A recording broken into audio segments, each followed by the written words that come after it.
रिंकू, हाँ जी, ये देख। आगे तो चले। सत श्री अकाल बीजी। सत श्री अकाल पुत्र। अब साफ दिखाई दे रहा है बीजी। बहुत साफ दिखाई दे रहा है। बीजी इतने टाइम बाद नए चश्मे बनवा ही लिए। किसी अपने ने पैसे भेजे और हर महीने पैसे भेजेंगे। वाह। ਬੋਨਾਂ ਤੇ ਟੂ ਟੂ ਹੋਊਗੀ ਤੁਹਾਡੇ 1 ਤਰੀਕ ਤੋਂ ਬਾਅਦ। ਇਹ ਤੁਹਾਡੇ ਪੈਸੇ ਨੇ, ਇਹਦੇ ਨਾਲ ਕੋਈ ਅਮੀਰ ਨਹੀਂ ਹੋ ਜਾਣਾ ਤੁਸੀਂ। ਮਾਵਾਂ ਭੈਣਾਂ ਨੂੰ ਸਤਿਕਾਰ ਦੇ ਕੇ ਮੈਨੂੰ ਖੁਸ਼ੀ ਮਿਲਦੀ ਹੈ ਇਸ ਗੱਲ ਦੀ। मुख्यमंत्री माँ बेटी सत्कार योजना, आपका अपना भगवंत मान। नमस्कार, आप देख रहे हैं 4 PM और मैं हूं आपके साथ सिमरन। क्या हुआ जब बड़ी मेहनत, बड़ी मशक्कत के बाद बंद हुई मिडिल ईस्ट की जंग एक बार फिर से भड़क उठी है। दोस्तों, अमेरिका ईरान के बीच में एक बार फिर से जंग भड़कती नजर आ रही है। अमेरिका की ओर से ईरान के ठिकानों पर ताजा हवाई हमले किए जाने के बाद ईरान ने जवाबी कार्रवाई करते हुए बहरीन और कुवैत में मौजूद अमेरिकी सैन्य ठिकानों पर मिसाइल और ड्रोन हमले किए हैं। ईरान के IRGC ने दावा किया है कि उसने अमेरिकी सैन्य अड्डों को निशाना बनाया है। वहीं अमेरिका का कहना है कि उसके हमले ईरान की हालिया गतिविधियों के जवाब में किए गए थे। इन घटनाओं के बाद पूरे खाड़ी क्षेत्र में हाई अलर्ट घोषित कर दिया गया है और कई देशों ने अपनी सुरक्षा व्यवस्था कड़ी कर दी है। इस नए टकराव के बाद क्षेत्र में युद्ध और फैसले की आशंका बढ़ गई है। वहीं इसी बीच अमेरिकी राष्ट्रपति ट्रंप ने भी ऐलान कर दिया है कि ईरान के साथ हुआ अंतरिम समझौता अब प्रभावी नहीं रहा है। वहीं इस घटना के बाद एक बार फिर से तेल की कीमतों में भी तेजी देखी गई है। तो कैसे अचानक फिर एक बार मिडिल ईस्ट के हालात बिगड़ते नजर आ रहे हैं और इस बीच डोनाल्ड ट्रंप ने ईरान को लेकर क्या कह दिया है जिससे हालात पहले से ज्यादा ही बिगड़ते दिखाई दे रहे हैं, सब कुछ आपको अपनी इस रिपोर्ट में अच्छे से बताने वाली हूँ। दोस्तों, मिडिल ईस्ट में एक बार फिर से जंग भड़क उठी है और इसके विस्फोटक होने के आसार गहरा गए हैं क्योंकि अमेरिकी राष्ट्रपति डोनाल्ड ट्रंप ने आज ईरान संग हुए सीज फायर के खत्म होने की बात कही है। उन्होंने 2 टूक कह दिया है कि ईरानी बीमार लोग हैं जिसके साथ कोई डील नहीं हो सकती है। इससे पहले बुधवार को तड़के अमेरिका ने ईरान के सीने पे सीधे प्रहार करते हुए भीषण हवाई हमले शुरू कर दिए थे। अमेरिका ने खुद कहा कि उसने बुधवार सुबह ईरान में 80 से अधिक स्थलों पे हमले किए हैं। अमेरिका ने ये हमले होर्मुज़ समुद्री मार्ग में 3 पोतों पे ईरान के हमले के बाद किए हैं। इसके साथ ही अमेरिका ने ईरान के अंतर्राष्ट्रीय तेल व्यापार के लाइसेंस भी रद्द कर दिया है। अमेरिका का कहना है कि स्ट्रेट ऑफ होर्मुज़ से गुजर रहे 3 व्यापारिक जहाजों पे हुए हमले के जवाब में ये कार्रवाई की गई है। इस घटना के बाद अमेरिका और ईरान के बीच तनाव और बढ़ गया है। CENTCOM के मुताबिक सेंटकॉम के मुताबिक ईरान ने रणनीतिक रूप से बेहद महत्वपूर्ण होर्मुज़ जल डमरू मध्य से गुजर रहे व्यावसायिक जहाजों को निशाना बनाया था। इसी के जवाब में अमेरिकी सेना ने ईरान के कुछ ठिकानों पर हमले किए। अमेरिकी सेंट्रल कमांड सेंटकॉम ने दावा किया है कि ईरान के 80 से ज्यादा सैन्य ठिकानों पे सटीक हथियारों से हमले किए गए हैं। इसके अलावा होर्मुज़ में ईरान की 60 से अधिक छोटी मिलिट्री बोट्स को भी निशाना बनाया गया है। सेंटकॉम ने कहा कि उसने ईरान को 60 से ज्यादा युद्धक नावों, एयर डिफेंस सिस्टम और रडार केंद्रों को मिट्टी में मिला दिया है। वहीं ईरानी मीडिया के अनुसार ईरान के बुशहर परमाणु ऊर्जा संयंत्र के पास भी भीषण धमाके सुने गए हैं। इस युद्ध की लपटों ने वैश्विक अर्थव्यवस्था को झुलसा दिया है, जहां कच्चे तेल की कीमतों में 6% तक का भारी उछाल आया है। अमेरिकी क्रूड ऑयल की कीमत 2.7% बढ़ के $72.40 प्रति बैरल पहुंच गई है। वहीं आपको बता दें, सैन्य हमलों से कुछ ही समय पहले अमेरिका ने ईरान को दी गई एक अस्थायी प्रतिबंध छूट भी वापस ले ली है। इस छूट के तहत ईरान को जून में हुए MOU के आधार पर कच्चे तेल का उत्पादन, बिक्री और आपूर्ति करने की अनुमति मिली हुई थी।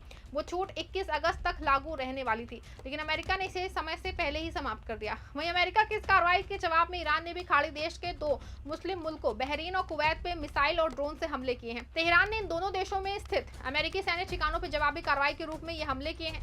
बहरीन में बुधवार सुबह तीसरी बार मिसाइल हमले की चेतावनी देने वाले सायरन बजे। इसके बाद फारस की खाड़ी में सऊदी अरब के तट के पास स्थित बहरीन ने नागरिकों से सुरक्षित स्थानों पर शरण लेने की अपील की।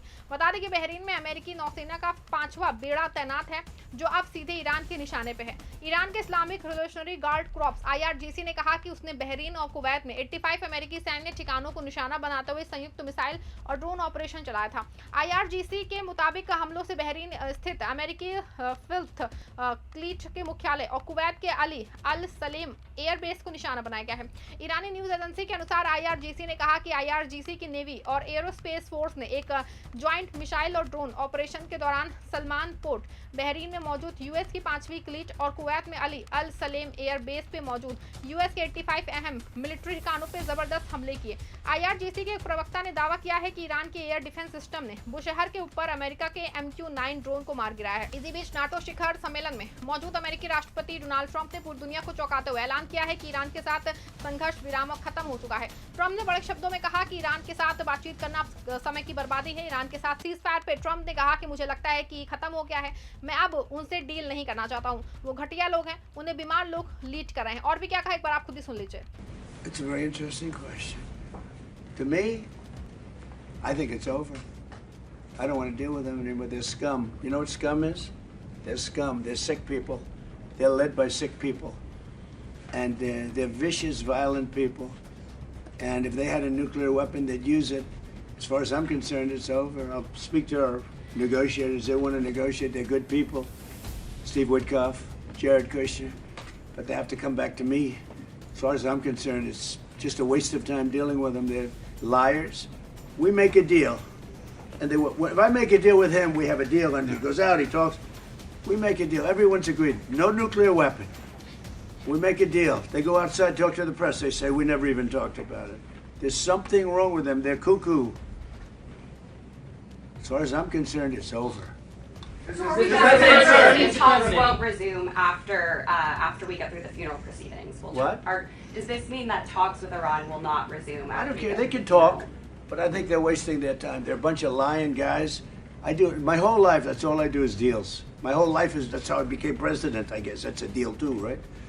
But I made a lot of money. I had a lot of great success, tremendous success. Everything I did, I was successful.